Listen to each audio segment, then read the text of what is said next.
The road to Red Hollow wasn't on any official map.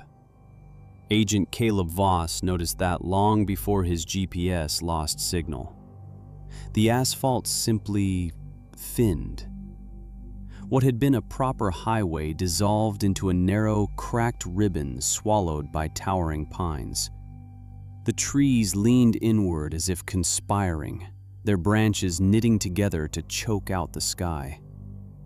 By the time his radio turned to static, the world outside his windshield had gone from rural to wrong. That was the word that kept returning to him. Wrong. He'd been in the FBI for exactly 9 weeks. Fresh badge, fresh suit, fresh optimism that hadn't yet been scraped raw by reality. When the assignment came down, missing persons, rural Montana, probable jurisdictional oversight, he thought it was a test. A simple case to prove he could handle field work. Then he saw the file. 37 disappearances in 11 years. No bodies. No witnesses. No patterns, at least none that made sense.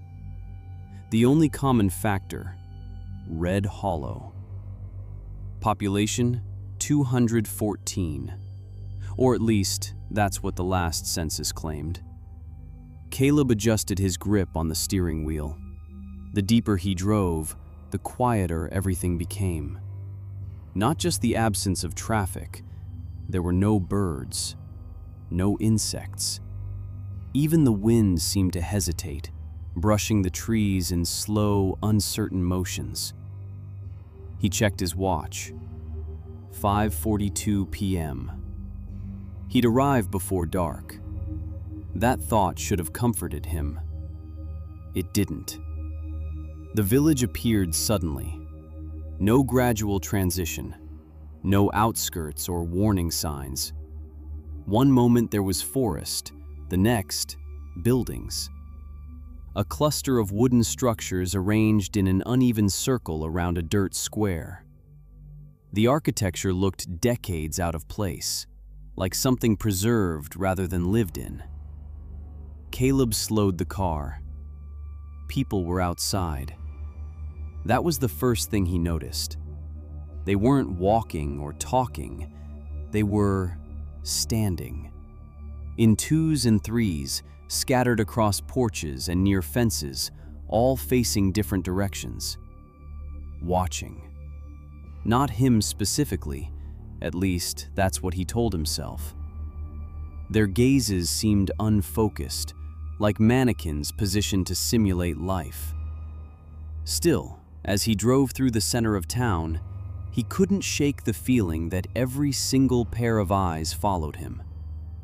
He parked near what looked like the only official building, a squat structure with a faded sign that read, "Town Office." The engine cut. Silence rushed in. For a moment, he just sat there, listening to his own breathing. Then he grabbed his badge, stepped out, and immediately felt it. That same word again. Wrong. The air smelled faintly metallic, like rain that never came. A man stood across the street. Caleb hadn't noticed him before. Tall, thin, wearing a heavy coat despite the mild weather. His face was partially shadowed by the brim of a hat. They locked eyes. The man smiled. Too quickly. Too wide. Caleb forced himself to return a polite nod and turn toward the town office. He told himself he was overthinking things. Small towns had quirks. Isolation did things to people. He'd be in, ask questions, get a lay of the land, and start fresh in the morning. Simple. Inside, the building was dim and smelled of old paper. A single desk sat near the back, occupied by a woman who looked as if she hadn't moved in years. She didn't look up when he entered. "FBI?" Caleb said, flashing his badge. "Agent Caleb Voss. I'm here about the missing persons cases. The woman blinked slowly, then raised her head. Her eyes were off, not in a way he could immediately explain. They were clear, focused, and yet something about them felt hollow, like looking through glass instead of into a person. "Yes," she said. "Just that. Yes." No greeting, no questions. Caleb cleared his throat. "I was hoping to speak with someone in charge.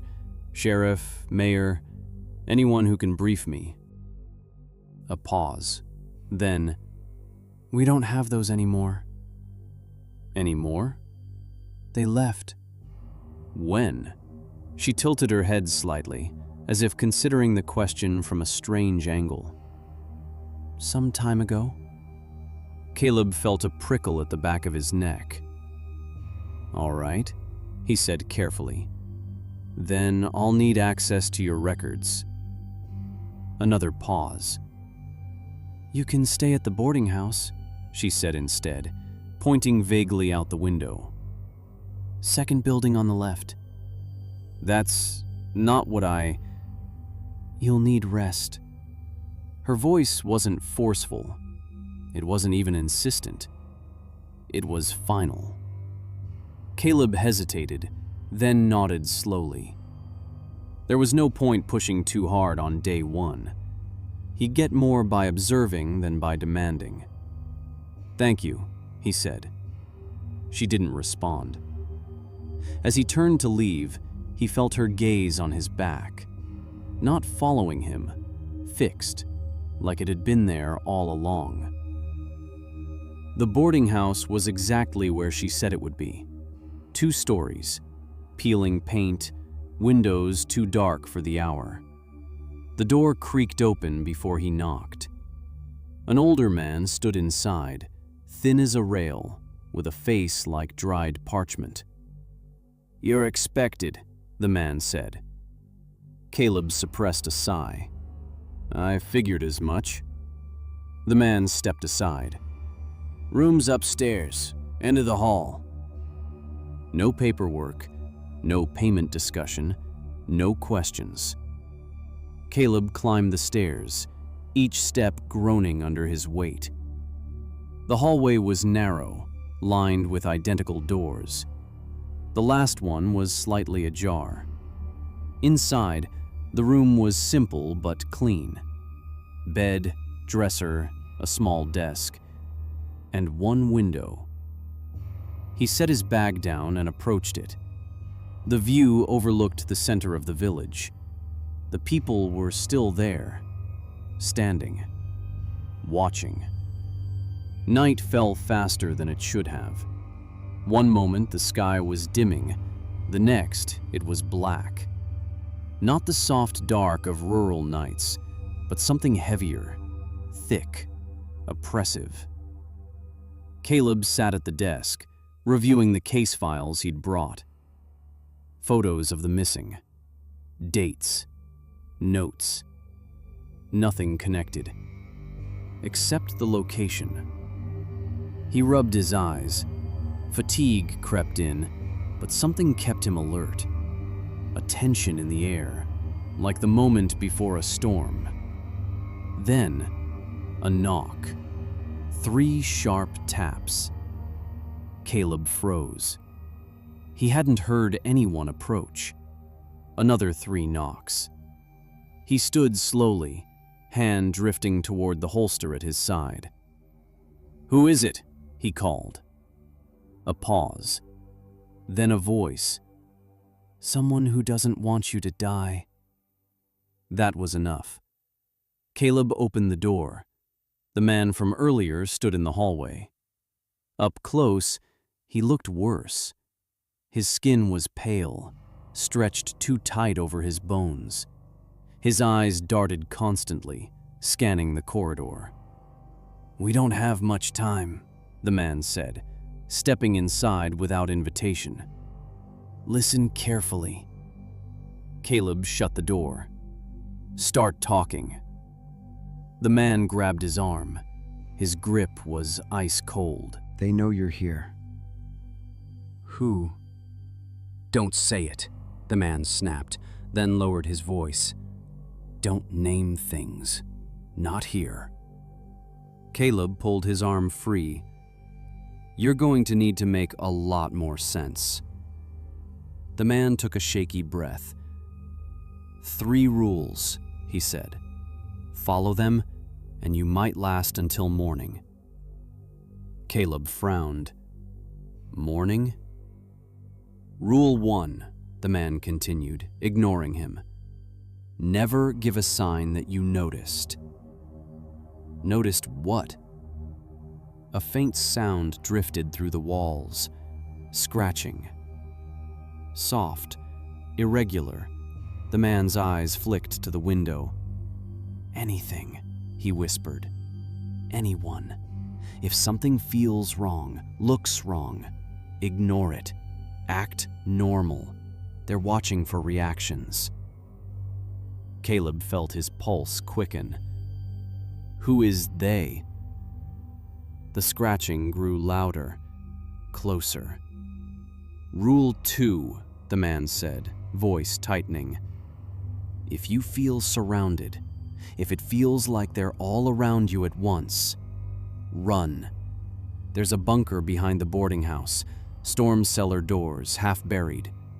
Get inside, lock it. Do not come out until morning, no matter what you hear. A thud echoed from outside, then another, like something hitting the walls. Caleb stepped toward the window, but the man grabbed him again. Don't. Someone could be... Rule 3, the man said, his voice now barely audible. Don't try to escape. Caleb stared at him. That's not a rule. That's... You can't leave, the man hissed. The road doesn't work at night. It changes. It always brings you back. The scratching stopped. Silence fell. Heavy. Absolute. The man released him slowly. For tonight, he said, backing toward the door. Just survive. Caleb's mind raced. Wait, who are you? What's happening here? The man hesitated. For a moment, something like sorrow crossed his face. Then, they're not people anymore. The door opened, closed. Caleb stood alone. Minutes passed, or maybe seconds. Time felt unreliable. Caleb moved to the window. He told himself not to, but he did anyway. The square was empty now. The people were gone. Every single one. A cold knot formed in his stomach. Then, movement. At the edge of the square, a figure stepped into view. It looked like one of the villagers, but something was wrong. Its posture was off, too loose, like a puppet with slack strings. Its head turned too far, too smoothly, scanning the buildings. Then another appeared, and another. They moved in uneven, jerking motions, gathering in the center. Caleb's breath caught. One of them stopped. Slowly, deliberately, it turned toward his window. Their eyes met, and in that instant, it smiled. Not like before. Wider, too wide. Caleb stumbled back from the window, heart pounding. Rule 1, never give a sign that you noticed. His breathing was too loud, too fast. Outside, something slammed against the side of the building. Then another impact, and another. They were circling. The floor creaked in the hallway. Footsteps. No, too many. They didn't sound like walking. They sounded like something learning how to walk. Caleb's hand went to his gun. Then he remembered Rule 2. If you feel surrounded, a voice echoed from the hallway. "Agent." It was the man. Or at least, it sounded like him. "Agent, open the door. You're safe." Caleb's stomach dropped. The voice was wrong. Too perfect. Too flat. "Agent." Another voice joined. Then another. Layered. Overlapping. All saying the same thing. "Open the door." The walls began to tremble. The handle rattled. Caleb backed toward the window, mind racing. Bunker. Behind the house. He had to move. Now. The door bulged inward with a heavy udar. Wood cracked. "Open the door." The voices were no longer pretending. They were hungry. Caleb turned, sprinting for the window, and froze. A face was already there, pressed against the glass, smiling, watching, waiting. Caleb nearly fired through the glass. The face on the other side looked human in the same way a wax figure looked alive from across a room. It had skin, eyes, a mouth, the rough shape of a man. But the details refused to settle into anything natural. The cheeks were too still, the eyes were too wet and too unblinking. And the smile. The smile belonged to something that had learned the expression without understanding the reason for it. The thing at the window tilted its head. Bone made a faint popping sound. Behind Caleb, the door frame groaned. A crack split from top to bottom. Splinters sprayed across the floor. "Open," the voices said together, some deep, some high, some old, some childlike. "We saw you notice." Caleb moved. He threw his shoulder into the window, hard enough to shatter the latch, but not the pane. The glass screeched upward a few inches, then stuck. He jammed both hands under it and lifted. The frame fought him, then gave with a violent squeal. The face outside jerked backward. Cold night air rushed in, carrying the smell of wet earth and something sour beneath it, like meat left too long underground. The door behind him exploded inward. Caleb didn't look back. He vaulted over the sill, clipped his knee on the frame, and hit the ground outside in a painful roll. Gravel bit into his palms.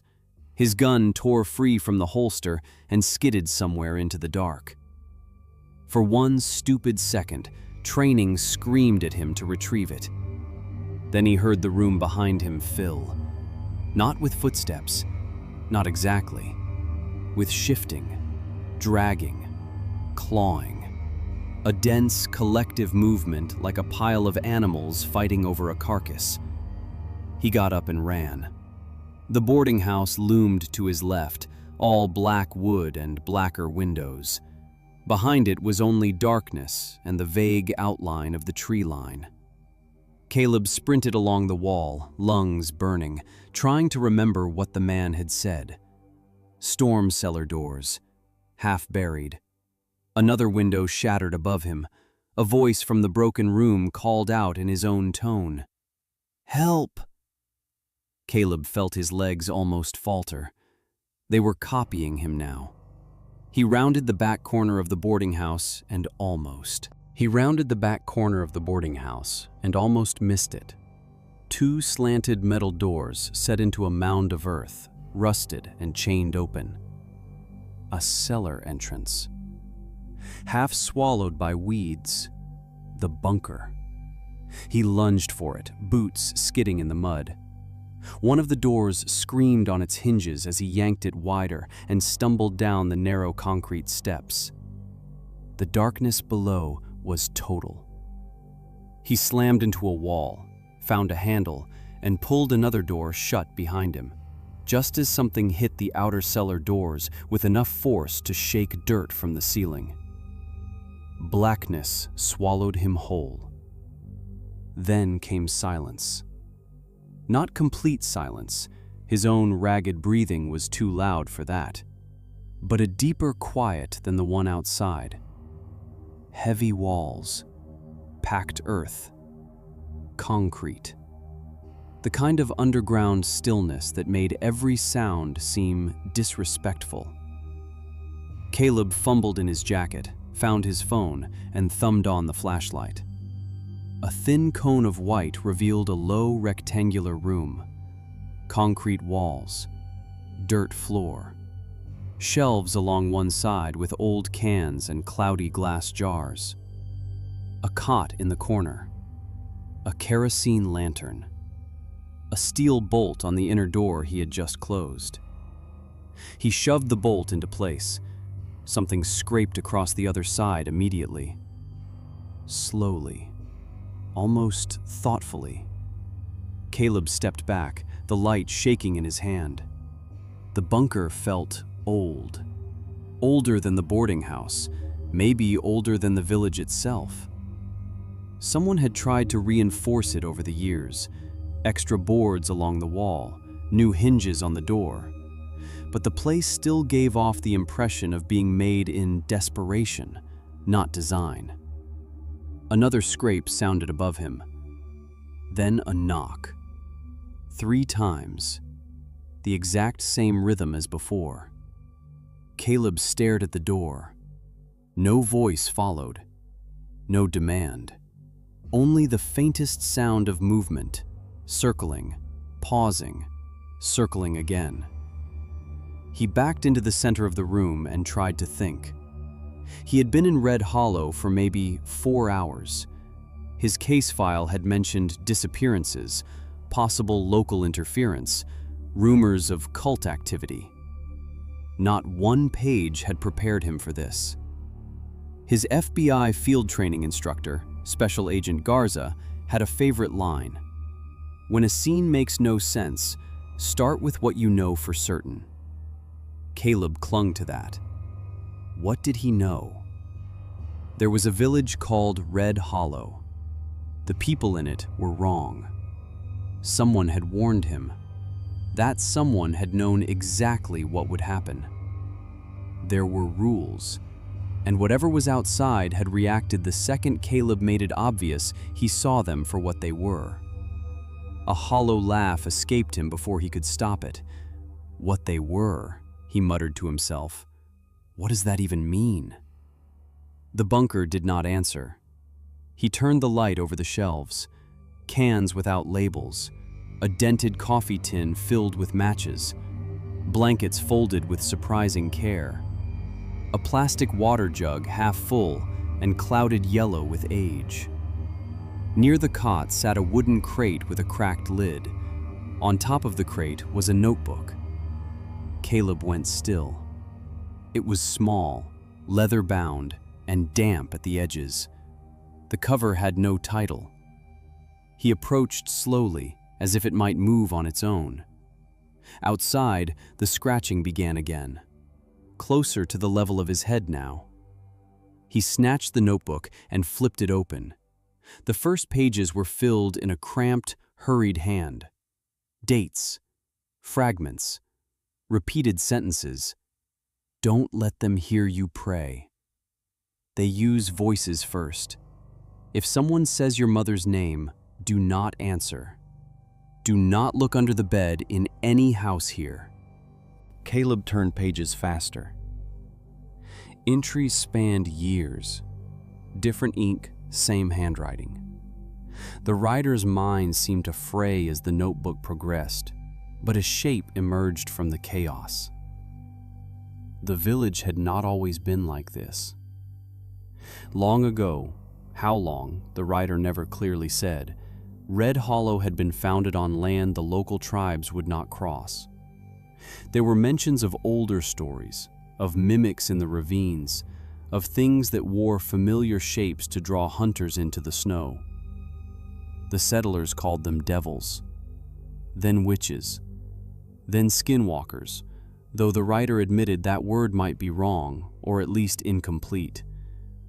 The thing outside the legends was never one thing.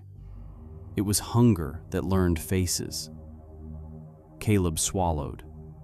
Halfway through the notebook, he found more recent entries. It happens in cycles. They replace 1, then 2, then 10. At some point, you stop knowing who is still human. That's when the town becomes the trap. He licked dry lips and turned another page. The new ones act stiff at first, then they get better. They don't like being noticed before they're ready. Noticing forces them to choose. If they choose you, run underground. A violent bang rattled the door. Caleb flinched so hard he nearly dropped the notebook. A low voice bled through the metal, muffled but clear enough. Caleb. It was a woman's voice this time. Warm, familiar, impossible. He hadn't heard that voice in 3 years, but recognition hit him with surgical precision. His sister, Mara. Dead at 26 in a head-on collision outside Albany. Caleb's scalp went cold. Caleb, the voice said again, soft and trembling. It's me. Please. He closed his eyes. No. No, no, no. This was exactly what the notebook meant. They use voices first. He stepped back from the door. The voice broke into a sob, perfectly measured, perfectly human. You have to let me in. They're here. Caleb, please. His hands trembled. His throat tightened with the old guilt, the old helplessness. He hadn't answered her last call. He'd been in training. By the time he saw the missed notification, the state trooper had already left him the voicemail. He knew she was dead. Knew it. But knowing and hearing were two different animals. Caleb, she whispered, I know you hear me. He looked down at the notebook again, desperate for an anchor. The next line on the page read, If they find the right voice, they'll use your grief like a key. Put distance between you and the door. Cover your ears if you have to. Shame is better than dying. He let out a shaky breath and moved to the far corner, crouching beside the cot.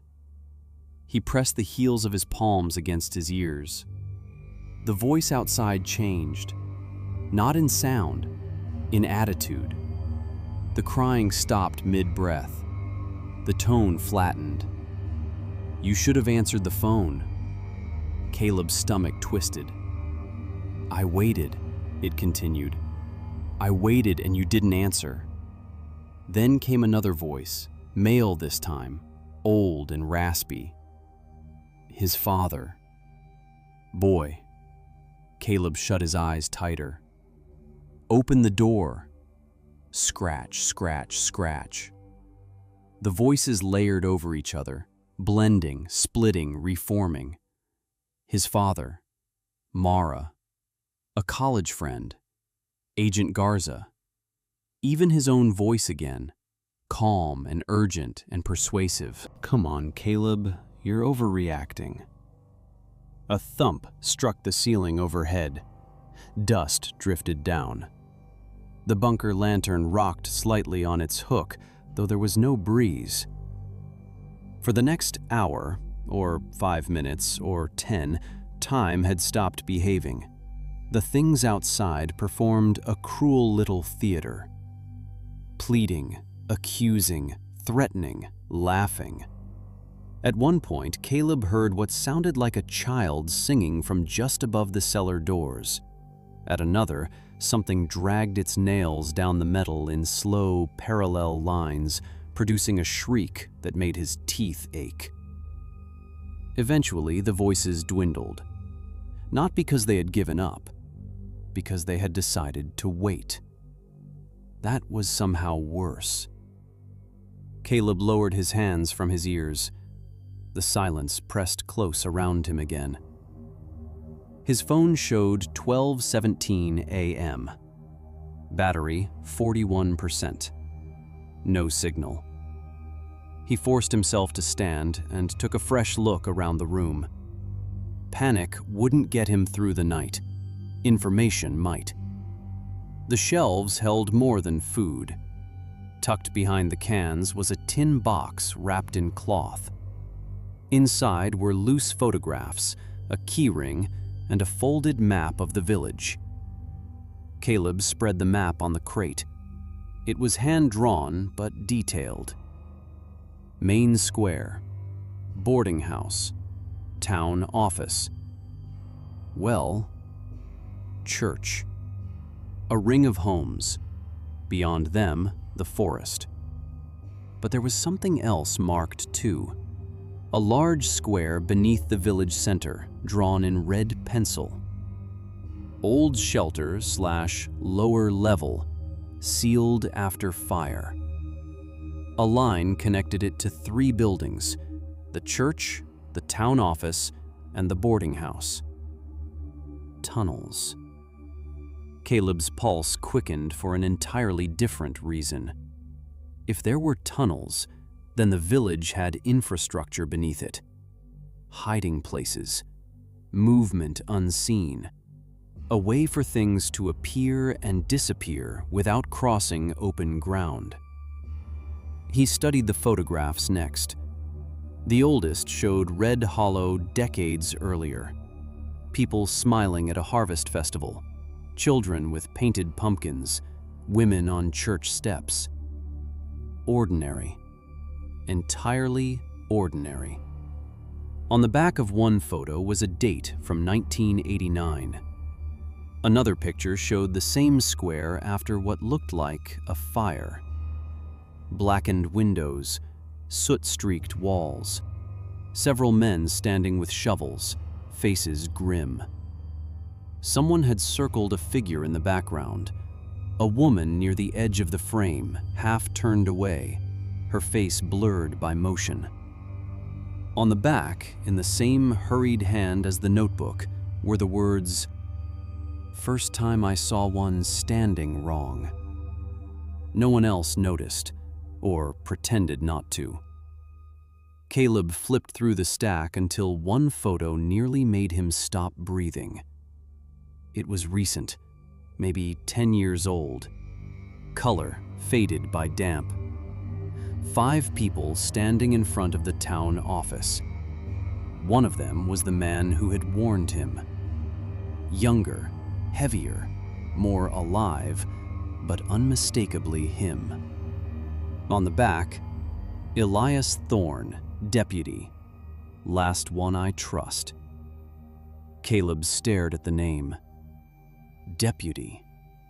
So Red Hollow had once had law enforcement, contrary to what the woman at the desk implied. Elias must have been the one from the hallway, the one who gave him the rules. A thought surfaced, slow and sickening. If Elias had been real enough to warn him, then who had opened the boarding house door to let him in? The old man downstairs. The one who said, "You're expected." Caleb replayed the encounter. The stillness, the papery face, the way he never blinked while speaking. At the time, it had felt merely unsettling. Now it lodged in his mind like a hook. He went back to the notebook, searching for Elias's name. Pages later, he found it. Elias says the bunker still works because the dirt is older than they are. He says underground is harder for them, like wearing a face where no one can see it. He says the worst mistake is thinking they're animals. Animals kill to eat. These things kill to continue. Then, farther down the page in jagged, fresh ink, if Elias is dead when you read this, don't trust the morning. Morning only means they change tactics. Caleb read that line 3 times. Dead when you read this. A chill crept down his spine that had nothing to do with the cold room.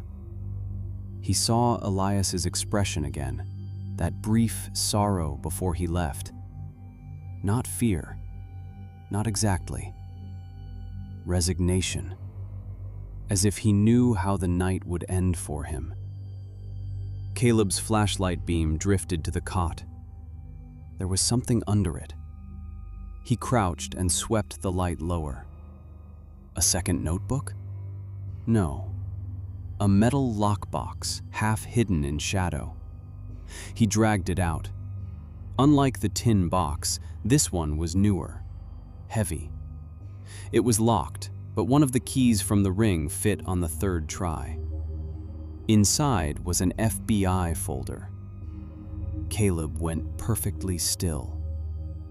On the tab, in block letters darkened by moisture, was stamped Special Investigative Task Group, Red Hollow/Containment Review. His mouth went dry. He opened the folder. The first page was a typed memorandum, years old, edges browned. Much of it had been smeared beyond reading, but enough remained to land like a blow to the chest. Red Hollow has remained under observational quarantine following Incident 17. Civilian access prohibited. Official explanation for missing persons to remain unresolved pending containment integrity. Rotational federal presence discontinued after unacceptable personnel loss. Local continuity protocol remains in effect. Caleb read it once, then again. Then a third time, slower. Observational quarantine. Containment. Local continuity protocol. The FBI knew, or some part of it knew, not only knew, managed it.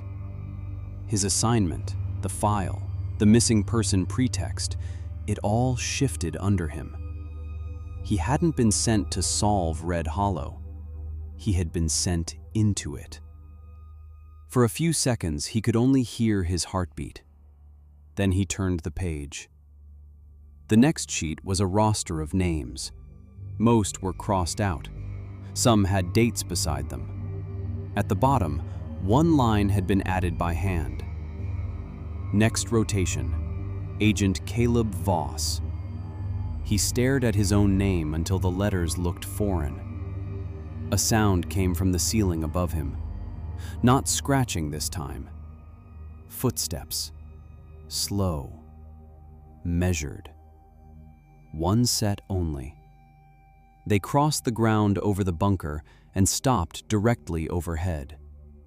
Then came a single knock. Not on the door, on the earth above his head. 1, 2, 3. Caleb looked up. A voice filtered down through dirt and boards and distance. Elias. Or something that sounded like Elias. This time there was no mimicry in the tone, no false panic, only exhaustion.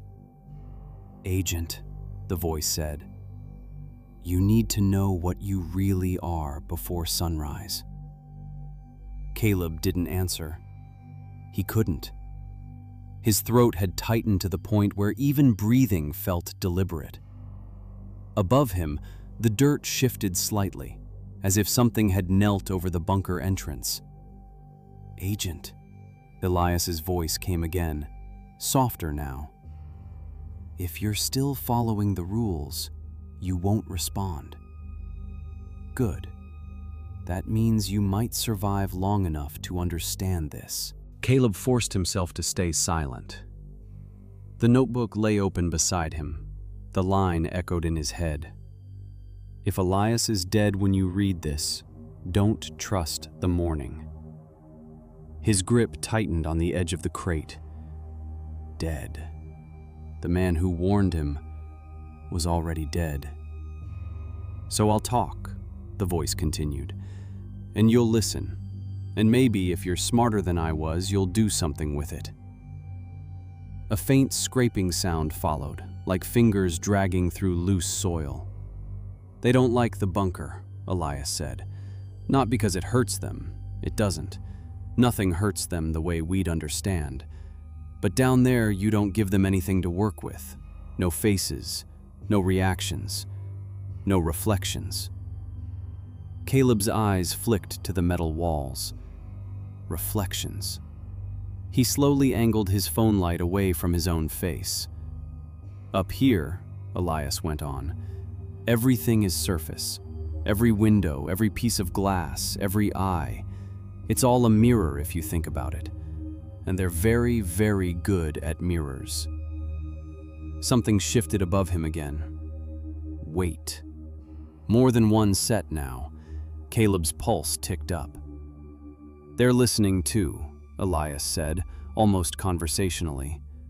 "They always are, but they don't understand context well. Not fully. They copy meaning the way they copy faces, close enough to fool you, not close enough to live it." A pause. Then, quieter, "That's how this started." Caleb leaned forward despite himself. "They didn't come all at once," Elias said. "Not a swarm, not an invasion, just one, maybe two. No one noticed at first. Why would they? People change, people act strange, people lie. That's normal." A low chuckle drifted down, humorless. It probably replaced someone no one paid much attention to. A drifter, a quiet neighbor, someone who didn't have many conversations that required depth. The dirt above Caleb's head shifted again. He imagined shapes up there, pressed flat against the ground, listening with borrowed ears. "Then it learned," Elias continued. "Not just words, patterns, timing, how long to hold eye contact, when to blink, when not to." Another pause. And eventually, it realized something important. Caleb found himself whispering the thought in his head, though no sound left his lips. It didn't have to stay one. "They can't create life," Elias said, as if answering him. "But they can repurpose it, piece by piece. A gesture here, a voice there, a habit stitched onto an empty frame." The temperature in the bunker seemed to drop. "They don't replace you all at once," he added. "Not usually. That's inefficient. They study first, mirror you, practice you. And when they're ready..." The scratching started again. Not at the door, above, directly above Caleb's head. "They step in where you used to be." Caleb's stomach turned. He looked down at the FBI folder again. Containment. Local continuity. A thought began to form, slow, jagged, and deeply wrong. "Now here's the part your people never understood," Elias said. "Or maybe they did. Maybe they just didn't care." Caleb's jaw tightened. "Red Hollow isn't the problem," Elias continued. "It's the solution." Silence pressed in. Even the scratching stopped. Caleb felt like the air had been pulled out of the room. "What you read in that folder," Elias said, "that's not a warning. It's a system. They realized early on they couldn't stop it, couldn't contain it the way you contain a disease, because it doesn't spread like one."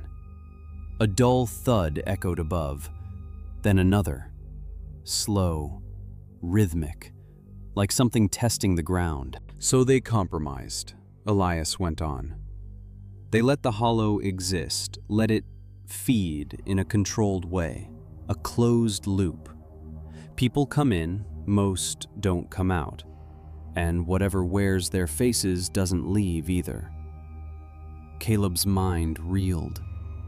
No roads that work at night, signals that die, maps that forget this place exists. You think that's an accident? Elias let out a dry breath. No, that's design. Caleb looked at the map again. The tunnels, the sealed lower level, the Incident 17. Every so often, Elias said, they send someone in, officially or not, a drifter, a criminal, a federal agent with a clean record and no one asking too many questions. Caleb's hands curled into fists. They call it rotation, Elias said, like you're relieving someone on duty. The thudding above stopped. For a moment, there was nothing. Then, a whisper. Not Elias, not anyone he knew. Dozens of voices overlapping just above the ceiling. Rotation, rotation, rotation. Caleb's skin prickled. They learned that word from you, Elias said calmly. They like it. Makes it sound orderly. A faint, brittle laugh. Here's the truth, Agent Voss. You weren't sent here to investigate anything. Caleb shut his eyes. He already knew what was coming. You were sent here to replace something that stopped cooperating. The words settled like lead. Caleb's gaze drifted back to the roster. Names. Crossed out. Dates. How many of them had sat in this exact bunker, reading the same realization? How many agents? Caleb whispered, barely audible even to himself. As many as it took, Elias said. Caleb's head snapped up. Had he? No. Elias wasn't responding to him. He was just continuing. They don't all get replaced, Elias said. Some break first. Some run. Some follow the rules and survive longer than they should. A pause. I was one of those. Caleb leaned closer to the sound. You were a deputy, he said under his breath. You stayed. Above him, something shifted. I tried to map it, Elias continued. Figure out patterns, safe zones, times when they were weaker. A dull scrape. Found the bunker, found the tunnels, found things I wish I hadn't. His voice tightened for the first time. There's something under the village, Agent. Older than the hollow. Older than the stories. The fire didn't seal it, it just slowed access. Caleb's eyes flicked to the red square on the map. Old shelter/lower level. They go down there sometimes, Elias said. Not all of them, just a few. The ones that have been here the longest. Why? Caleb whispered. This time, Elias didn't answer immediately. When he did, his voice was quieter than before. Because that's where they don't have to pretend. A long silence followed. Then, I went down there once. The air in the bunker felt thinner. And? Caleb breathed. Another pause. Longer this time. When Elias spoke again, there was something broken in his tone. They noticed me. The scratching returned, faster now, more agitated. They always notice eventually, Elias said. Even if you follow the rules, even if you play along perfectly, at some point, something in you resists. A faint tapping began at the door again. 3 knocks, then 3 more, then 3 more. Endless. That's the real rule they don't tell you, Elias said. You can survive the night, maybe several, but you can't survive the pattern. Caleb's chest tightened. Pattern. They learn you, Elias continued. Every reaction you suppress, every fear you hide, every memory you try not to think about, they catalog it. The whispers above grew louder. Not words, just sound. A wet, shifting chorus. And once they know you well enough, Elias said, they don't need you anymore. The tapping stopped. Dead silence. Caleb barely dared to breathe. So here's the part you need to hear before morning, Elias said. Something pressed down hard on the ceiling. Dirt cracked. A thin line of soil trickled down onto the crate. You're already in the system, he said. Your name's on the list. Your face has been seen. Your voice has been heard. Another crack, wider this time. They've already started. Caleb's pulse spiked. What does that mean? He whispered. Above him, something dragged slowly across the ground, then stopped, directly over his head. They don't wait for you to die, Elias said. A handprint appeared in the dirt above, pressing downward, impossibly, as if something on the surface was pushing through the earth. They just need you to become unnecessary. The dirt bulged, cracked. A pale shape began to emerge from the ceiling, forcing its way through packed soil like something being born wrong. Fingers. Too long, too thin, bending in ways joints shouldn't allow. Caleb scrambled back, heart slamming against his ribs. They shouldn't be able to do that, he gasped. They shouldn't be able to do a lot of things, Elias said. More of the hand forced through, then a wrist. Skin stretched tight, coated in dirt, twitching with small, unnatural adjustments. They're getting better, Elias added. The fingers flexed, reached, searching. For you. Caleb's mind raced. Gun, gone. Door, sealed. No way out. The map. The tunnels. The lower level. A desperate idea sparked. Elias, he said, louder now, rule be damned. How do I stop them? For the first time, the voice above hesitated. You don't, Elias said. The hand pushed further through the ceiling. A second one followed. You interrupt them. Caleb's breath hitched. How? A long pause. Then, you go where they don't want you to understand. Caleb's eyes snapped to the map again. The red square. The lower level. You go down, Elias said. The ceiling split wider with a wet, tearing sound. A face began to press through the dirt, featureless at first, then shifting. Forming, searching for the right arrangement. You find what's underneath all of this, Elias said, voice fading slightly, like he was stepping back. And you make it notice something it doesn't expect. The face above him twitched, eyes forming.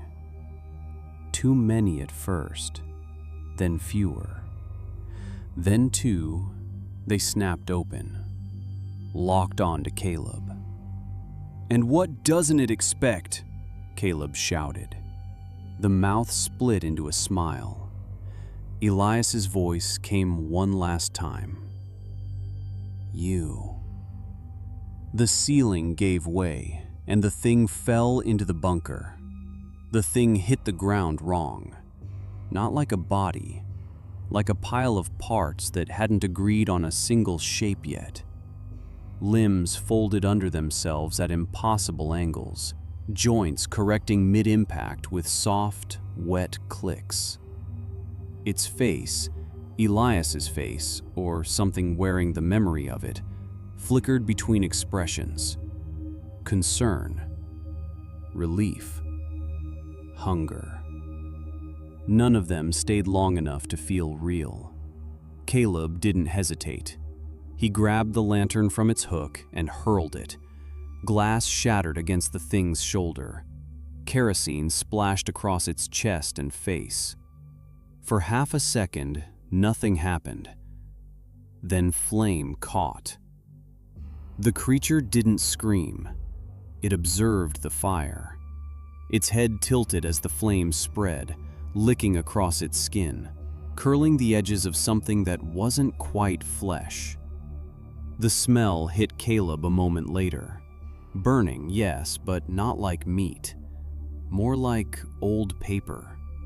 Like something written being erased. The thing stood, still burning, still watching him. Caleb stumbled backward, heart hammering. "That should have," he choked. "They don't die like that," Elias's voice said. From the fire, from the mouth, from somewhere deeper. The flames dimmed, not extinguished, absorbed. The creature's surface darkened, charred sections smoothing over as if rewritten. Caleb turned and ran. Not for the door, for the crate. He snatched the map, shoved it into his jacket, grabbed the keyring, and bolted for the back wall. There had to be something. Another exit, a crawl space, anything. Behind him, the thing took a step, then another. Each movement cleaner than the last. Learning. Adapting. "You're doing exactly what they want," Elias's voice said, now steady, almost calm. Caleb spun, pressing his back to the wall. "Then tell me what they don't want," he snapped. The creature stopped. For a moment, it just stood there, head slightly cocked. Then it smiled. Not wide this time, not exaggerated, just correct. "They don't want you to understand the shape of the trap," it said. Caleb's breath hitched. "The bunker keeps you alive," it continued. "The village keeps you contained. The night keeps you afraid." It took another step forward. "And the morning," it said softly, "is where you make your choice." Caleb's mind raced. Morning. The notebook. Don't trust the morning. "You said I have to go down," Caleb said, forcing the words out. "To the lower level." The creature's eyes sharpened. Just a fraction. It recovered instantly, but Caleb saw it. A reaction. Small. Real. "You won't find what you think you will," it said. "That's not a no," Caleb shot back. Another step. Closer now. The air between them felt tight, stretched. "You think there's a source," the thing said. "A heart. Something you can cut out and end this." Caleb didn't answer, because that's exactly what he thought. The creature's smile returned, softer this time. Almost pitying. "There is no center," it said. "Only recursion." Caleb's grip tightened on the keys. "Then why go down there at all?" he demanded. The thing paused, and for the first time, it didn't have an immediate answer. That was enough. Caleb moved. He lunged to the side, slamming his shoulder into one of the reinforced boards along the wall. It cracked, splintering under the force. He hit it again, ignoring the pain that shot down his arm. Behind him, the creature shifted, faster now, adapting. Caleb drove his heel into the weakened board. It gave. A gap opened, dark, narrow, barely enough to squeeze through. Cold air rushed in from the other side. Not the damp, stale cold of the bunker. Something deeper. Older. He didn't think. He dove. The space beyond was a tight earthen tunnel, reinforced in places with rotting wood. Caleb crawled forward, dragging himself through the dirt as the bunker wall behind him split. Not broke. Opened, like something peeling it apart. Hands reached through the gap. Too many, too fast. Fingertips brushed the heel of his boot. Caleb kicked back blindly, connecting with something soft and yielding. A hiss, not quite pain, not quite anger, filled the tunnel. He crawled faster. The space sloped downward, steep enough that he began to slide. Dirt filled his sleeves, his collar, his mouth. The darkness swallowed the weak beam of his phone light, turning it into a narrow tunnel of visibility that felt more like a lie than illumination. Behind him, the sounds followed. Not crashing, not chasing in a straight line, flowing, like something pouring into the tunnel after him. Caleb pushed harder. The tunnel widened suddenly, dumping him into a larger space where he hit hard ground and rolled onto his back. The air here was different. Still, heavy, and quiet in a way that felt complete. He scrambled to his feet and raised the light. Concrete. Old, cracked, and stained. A corridor stretched ahead, lined with doorways and rusted fixtures. Faded symbols marked the walls, some official, some hand-drawn, layered over each other in a chaotic history of warnings and attempts at understanding. The lower level. The old shelter. Caleb staggered forward. Behind him, the tunnel entrance pulsed. Not physically, but visually, like the darkness inside it was breathing. He turned away. "Don't stop," he muttered to himself. "Don't think, just move." The corridor opened into a larger chamber, and Caleb froze. The room was filled with mirrors, not decorative ones, functional, industrial, salvaged. Different sizes, shapes, frames, some cracked, some pristine, all positioned at odd angles across the walls, ceiling, even freestanding supports bolted into the floor. At the center of the room stood a chair, bolted down, facing nothing, or everything. Caleb's reflection stared back at him from a dozen directions, each one slightly off. A fraction of a second delayed, a blink too slow, a breath too shallow. "No," he whispered. The tunnel behind him shifted again, closer. He stepped into the room. The moment his foot crossed the threshold, the reflections changed. Not all at once, not dramatically, just enough. In one mirror, his posture straightened. In another, his head tilted slightly to the side. In a third, he was already standing in the center of the room. Caleb's stomach dropped. "They don't have a center," he said aloud, recalling the creature's words. "Only recursion." The reflections moved. Not in sync, not quite. Like multiple drafts of the same person trying to agree on a final version. "They learn," he whispered. One reflection smiled. He didn't. Another raised its hand. He didn't. A third took a step forward and didn't stop at the mirror's edge. It stepped out. Not fully, not yet, but enough. Caleb stumbled back. No, no, no! The mirrors weren't showing him. They were testing him. Every version, every reaction, every possible adjustment. "Interrupt them," he said, voice shaking. "Make it notice something it doesn't expect." The reflections paused.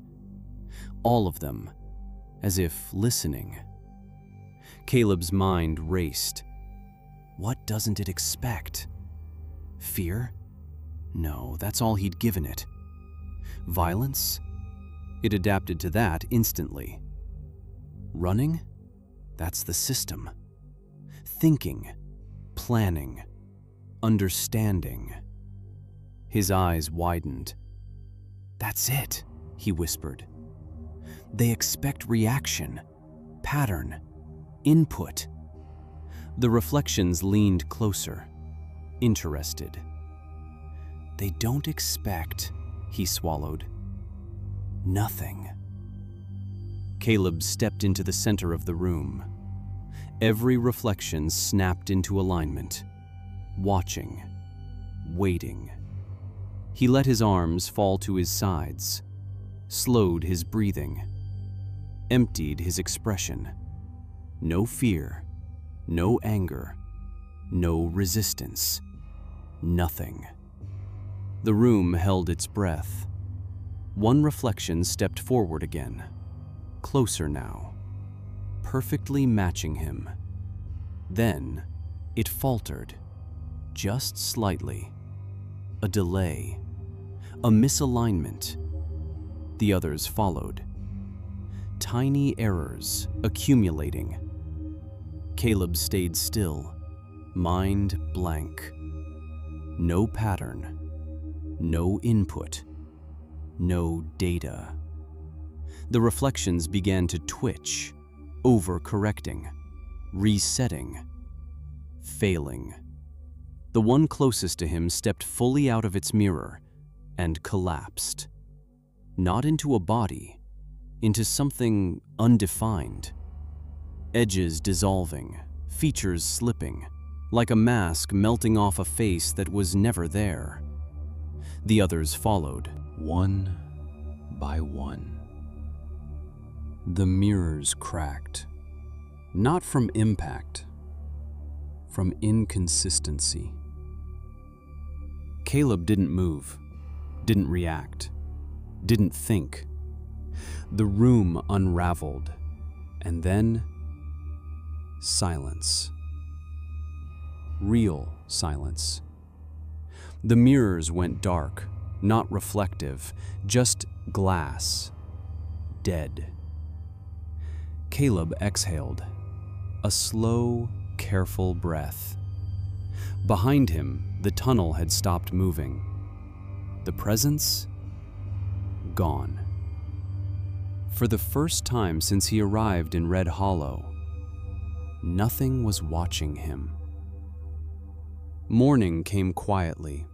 No dramatic shift, no sudden light, just a gradual return of something normal. Caleb stepped out of the bunker. The village looked the same. Sunlight filtered through the trees. The square stood empty, buildings unchanged. Peaceful. If you didn't know better, the town office door creaked open. The woman inside looked up as he entered. Her eyes, normal, tired, human. "You're still here," she said, voice faint with disbelief. Caleb studied her carefully. No delay, no distortion. "Yeah," he said. "I am." She swallowed. "They usually..." She trailed off. "I know," Caleb said. A long pause. Then, "What happens now?" she asked. Caleb glanced out the window. People were emerging from their homes, walking. talking, alive. Or at least, the ones who were still themselves. He thought of the folder, the list, the system. "They'll send someone else eventually," he said. "Another rotation." Her face tightened. "And you?" Caleb looked back at her, then down at his hands. Steady, his reflection in the window glass perfectly in sync. "I'm not leaving," he said. Not because he couldn't, because he understood now. Red Hollow wasn't contained. It was balanced. Barely.